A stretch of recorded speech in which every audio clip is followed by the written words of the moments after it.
تو وہ بھی تو انہوں نے درا اتار کے جو پھینکی تھی وہ خودکشی کے مترادف ہے کہ جی ابھی وہ قتل کر دیے جائیں گے۔ خودکشی اسلام میں جائز نہیں ہے، لیکن خون بہانے کے بارے میں شریعت نے یہ چیزیں بتائی ہیں جس کو مد نظر رکھتے ہوئے مراجع عظام نے ان کو جائز قرار دیا ہے۔ پھر ہم نے فتوے بتائے تھے کہ یہ فتویٰ اس طرح ہے، یہ فتویٰ اس طرح ہے۔ پھر ہم نے کہا کہ آیت اللہ سستانی خاموش ہیں اس مسئلے میں۔ جب ایک مرجع اس مسئلے میں خاموش ہو جائے تو آپ اصالت کی طرف جا سکتے ہیں۔ قاعدہ کلیہ ہے، اصولی کلیہ ہے کہ جب آپ کو کسی چیز کے حرام کا پتہ نہ ہو تو وہ آپ کے لیے حلال ہے، اور جب ایک مرجع خاموش ہے تو آپ اس حالت کی طرف جا سکتے ہیں اور آپ کے لیے جائز ہے تدبیر کرنا۔ لیکن اگر آپ اس طرف بھی نہیں جاتے، آپ کسی دوسرے مرجع کی طرف رجوع کرتے ہیں، تو پھر یہ یہاں مجھے زبردستی کہا گیا اور سخت الفاظ سے کہ جی نہیں، پھر ولی فقیہ کا امر آپ کے لیے ضروری ہے ماننا۔ تو گزارش ہے ولی فقیہ جناب قبلہ آیت اللہ آغا رہبر دامہ ذلہ، احترام ہے ان کے لیے، ان کا احترام ہے، ان کے قدموں کی خاک ہمارے آنکھوں کا سرما۔ لیکن آپ جو متشدد حضرات ہیں، آپ مرجع کو گالیاں دلواتے ہیں، ان کو پتہ ہی نہیں آپ لوگ کیا کر رہے ہیں۔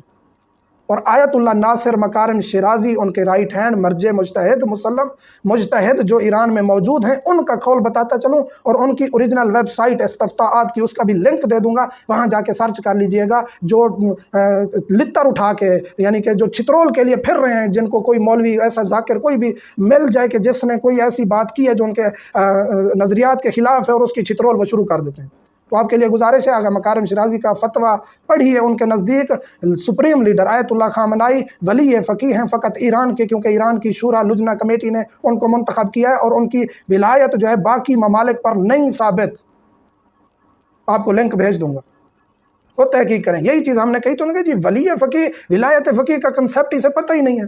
ٹھیک ہے، مجھے پتہ نہیں ہے، لیکن آپ کو پتہ ہونا چاہیے کیا ہے۔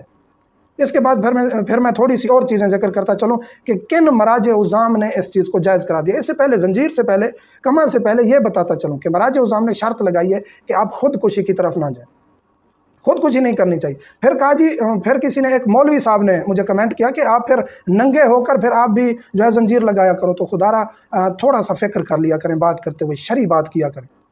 ایک تو پہلی بات یہ کہ ایک بابا جی نے کہا کہ جی ننگے ہوتے ہیں، اور ننگے ہونا جو جائز نہیں، اور حضرت عبدالمطلب نے حرام قرار دیا تھا۔ تو میں آپ کو استفتاءات بتا دوں، آیت اللہ سستانی باقی دیگر تمام مراجع عظام جن کے نزدیک مرد بغیر شرٹ کرتے کے فقط شلوار یا ایک کھلا انڈر ویئر اس نے پہنا ہوا ہے، اس کی نماز بھی ٹھیک ہے، اور جب وہ نماز پڑھ رہا ہے، اسے خاتون مسجد میں ہو گھر میں ہو پھر اسے نہیں دیکھ سکتی، نماز کی حالت میں بھی خاتون پر پردہ ہے، خاتون پر پردہ واجب ہے، ہم بارہا کہہ چکے ہیں۔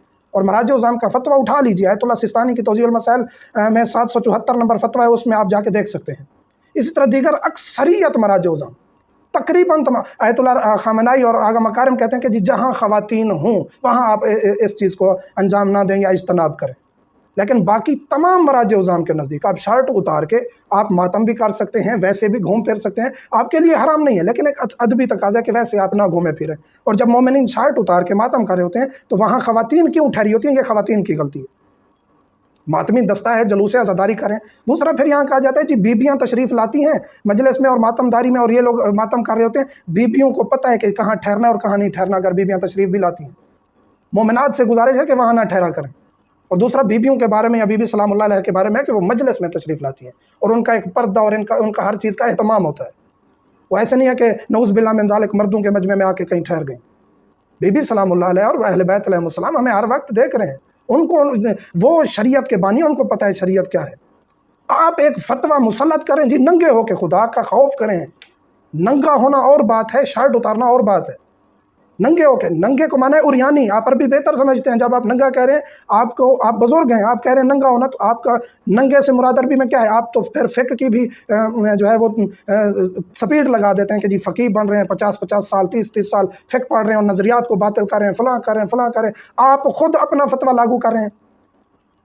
دست بستہ گزارش ہے، دست بستہ گزارش ہے، مراجع عظام کے فتوے کو نقل کریں، آپ کی یہی ذمہ داری، ہم بھی یہی ذمہ داری ادا کریں۔ چھوٹا سا طالب علم، چھوٹا سا، لیکن کوئی بات آپ کو غلط لگتی ہے، علماء سے بھی، طالب علموں سے بھی، عوام سے بھی گزارش ہے اس کی دلیل مانگے۔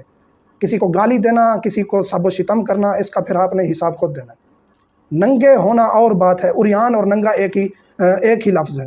عربی میں اریانی کہتے ہیں، اردو میں ننگا کہتے ہیں۔ ننگے سے مراد ہے پورا جسم ننگا ہوتا ہے، اور نیم اریانی یہ ہے کہ آپ نے مثلا کہ یہ خواتین کے لیے لفظ استعمال ہوتا ہے، مرد کے لیے نیم اریانی کا لفظ استعمال نہیں کیا گیا، کیونکہ اس کا پردہ ہی اس کی شرمگاہ ہے۔ اور مرد کے لیے مجھے کہا گیا جی تم مارو دکھاؤ فلاں، میں الحمدللہ ہر سال زنجیر زنی کرتا ہوں، وہاں کرتا ہوں جہاں مجھے